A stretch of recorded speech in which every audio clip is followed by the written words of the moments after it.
嗨，大家好，我是爱做美食的于姐，今天给大家分享一个糖醋里脊的做法，下面请跟我一起来操作吧。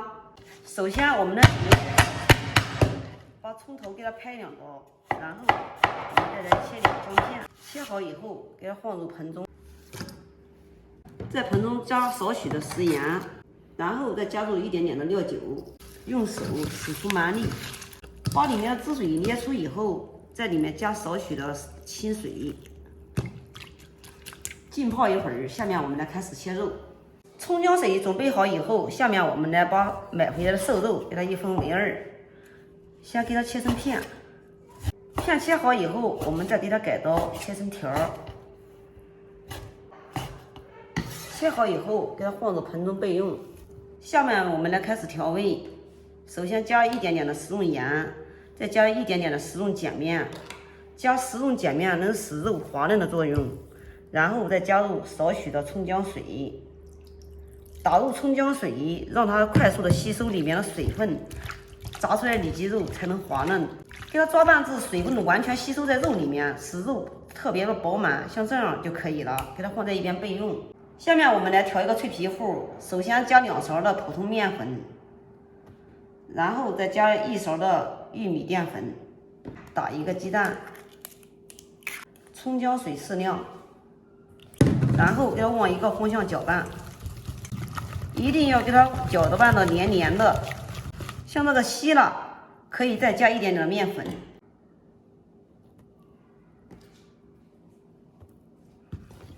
继续搅拌，稠了挂不均匀，稀了它挂不住糊，一定把它搅得黏糊糊的，所以就成这样就可以了。然后再加少许的食用油，再次给它搅拌均匀。加食用油能使表面酥脆的作用，并且还有表面光滑花亮，色泽非常的漂亮。给它搅拌成这个样子就可以了。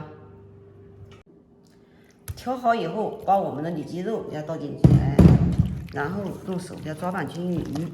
像我们这样调的面糊，能使肉片里面各个里面都能挂着均匀的面糊，像这样就可以了。给它抓拌均匀以后，放在一边备用。我们下面来调个料汁。首先在碗里面加4勺的白糖，糖醋里脊都是以糖和醋为主。然后我们再加入白醋，白醋要没过白糖，再加适量的番茄酱。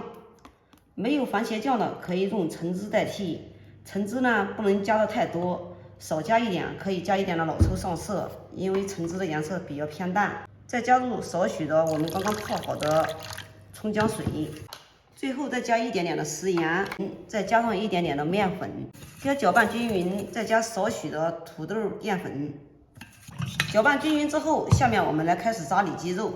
锅烧热以后，我们加入适量的食用油，油烧大约4成热时，给它改为小火，然后呢，快速的下入里脊肉。改为小火呢，就是让这个里脊肉炸出的颜色都一致。速度一定要快，慢了炸出来颜色都不一样了。全部下完以后，我们把火给它开为中火炸汁。刚开始的时候不要动，烧炸个1分钟。炸汁定型以后，我们用筷子给它推动一下，使它受热均匀。炸汁定型，表面微黄时，我们给它捞出。肉捞出以后，开大火，把油温升成60热以后，再次给它倒入锅里复炸一次。这样再复炸一次以后呢，能使表面更加酥脆，里面呢非常的鲜嫩。炸大约1分钟后，我们给它捞起备用。这个时候已经很酥脆了。油倒出以后，再重新加凉油，记得一定是凉油哦。热油的话，这个料汁倒进去就会糊掉。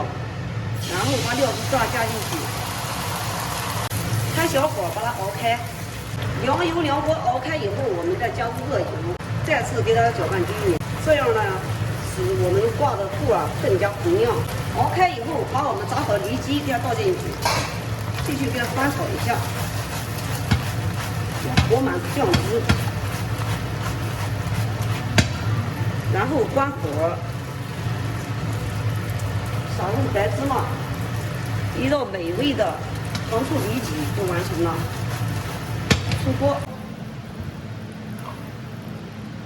就像这样简单一做，我们一道完美的糖醋里脊就做好了，外酥里嫩，特别的好吃。有空你也试试吧。好了，今天的视频就给大家分享到这里吧。我是于姐，如果你喜欢我的视频，请不要忘记关注我哟。感谢您的观看，我们下期再见啦。